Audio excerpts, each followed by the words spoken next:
Well, we are going to present a piece of paper which we have named Public Relations and the New Institutionalism. And we have actually been fascinated by neo-institutional theory for quite some years. And this paper is a preliminary result of this interest, so to say.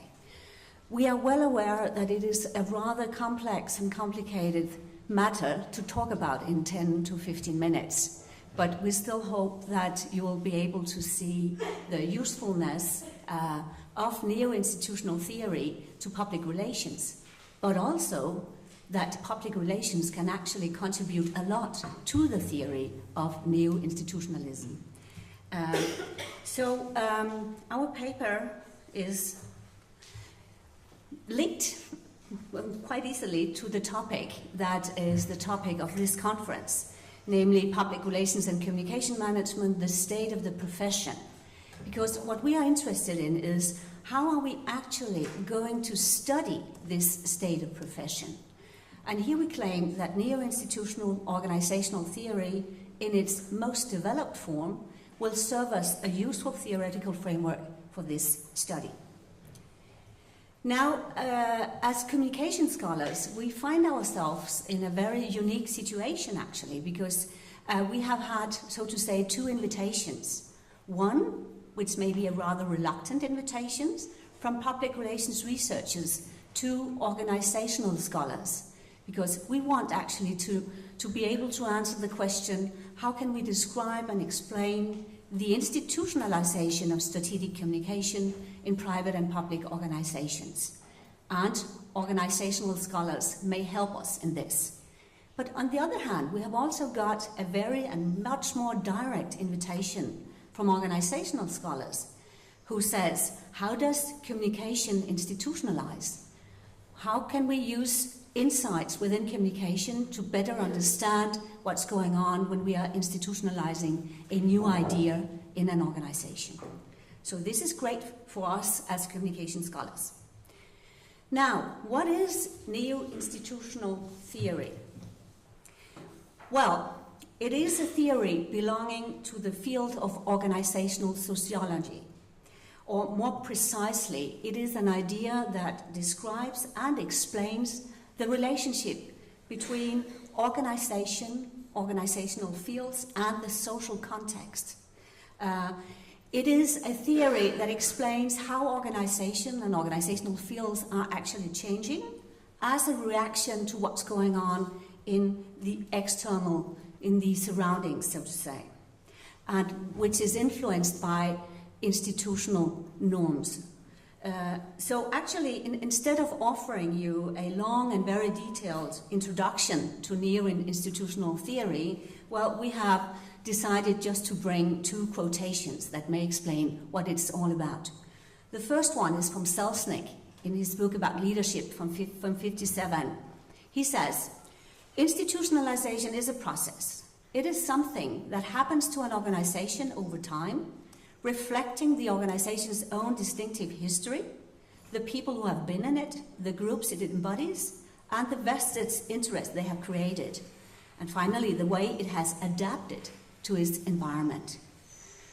In what is perhaps its most significant meaning, namely to institutionalize, it is to infuse with value beyond the technical requirements of the task at hand.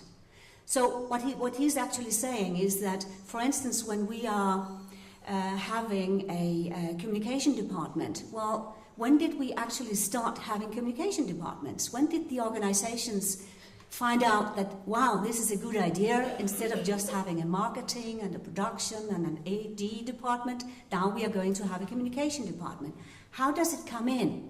Why does it come in? And in which forms? This is actually what this is about, institutionalization.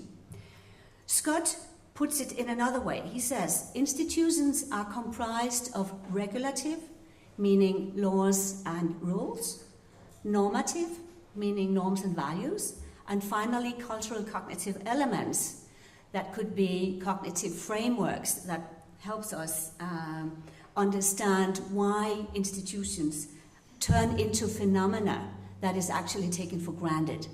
Because to go back to the example with the communication department, well, in many organizations, we don't even question it anymore. It's taken for granted. Of course, we have a communication department. Nobody is actually trying to understand why did it come in, what is going on with it.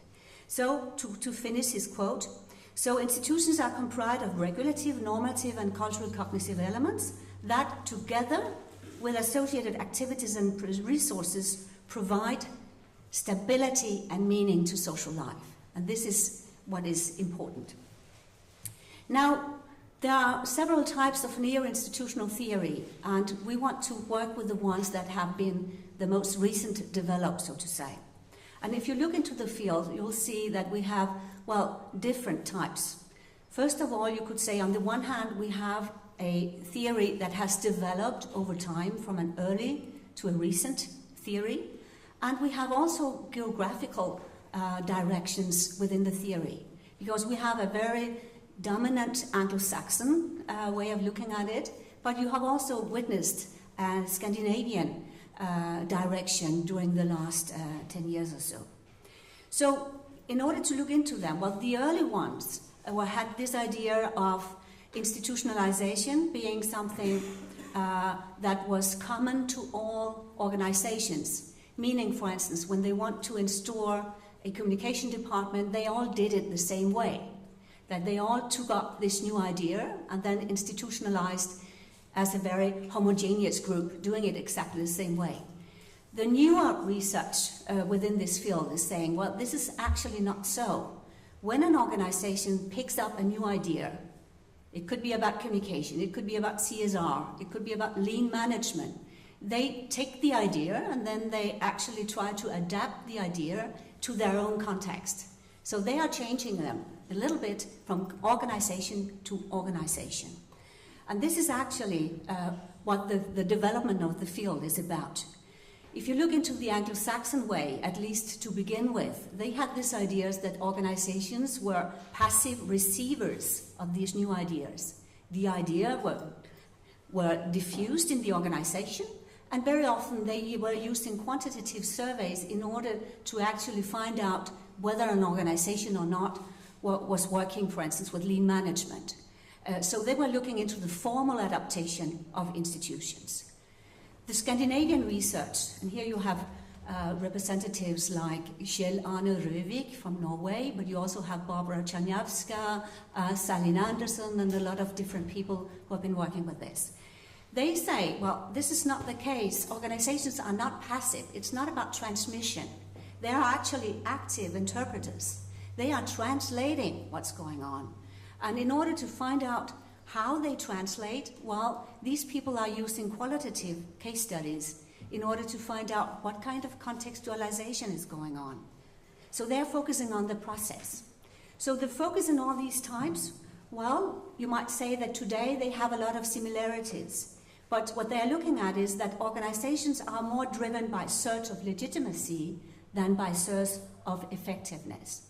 So it's the legitimacy that counts. Now, how and where can we apply this theory? Well, if you look into these studies, the very great studies, we have the longitudinal studies of the state of the art of the profession, the CCI, the PR gap studies, or the European Communication Monitor.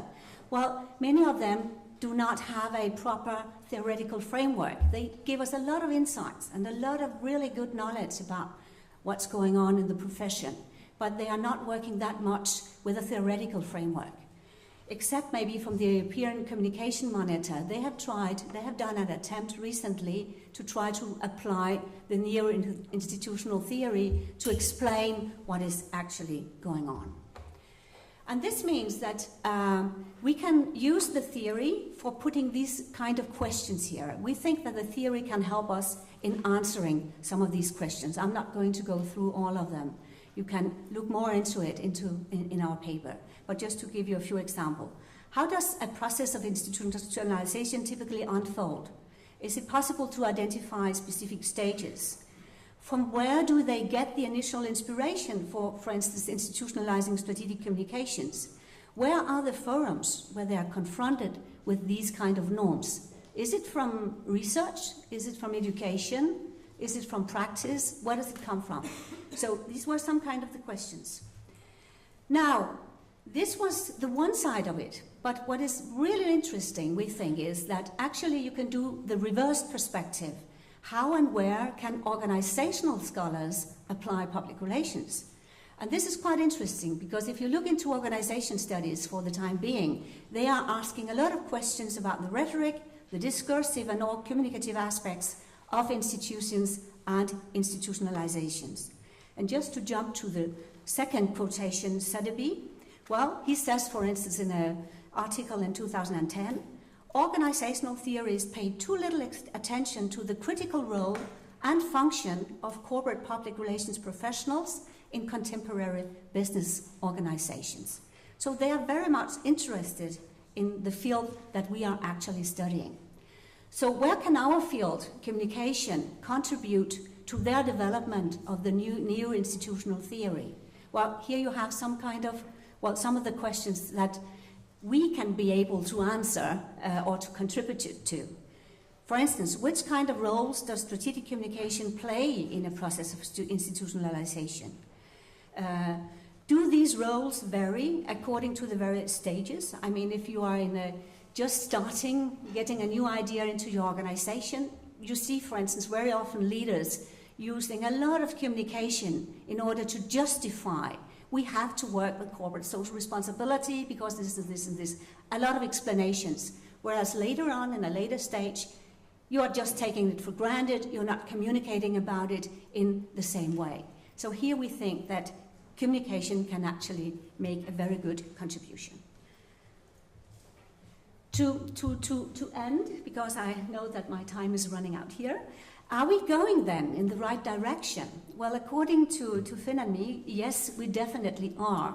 If we look upon what kind of themes and topics we've been working with for the last 5-6 years, you can see that the European Congress in Milan had this topic. We have a special issue of International Journal of Strategic Communication working with this. We have a special section on Management Communication Quarterly Forum working on the institutionalization and communication. And next year we will have a special issue about this in Public Relations Inquiry.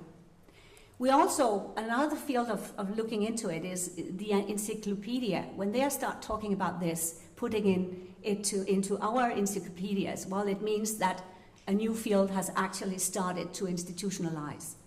So the entering heath, and then again, a lot of articles have started trying to apply these kind of ideas to public relations. So we hope that with this short introduction that we may be able to have a discussion, if not now, maybe during the conference, about the advantages and disadvantages of maybe using such a perspective. Thank you for your attention. Thank you very much.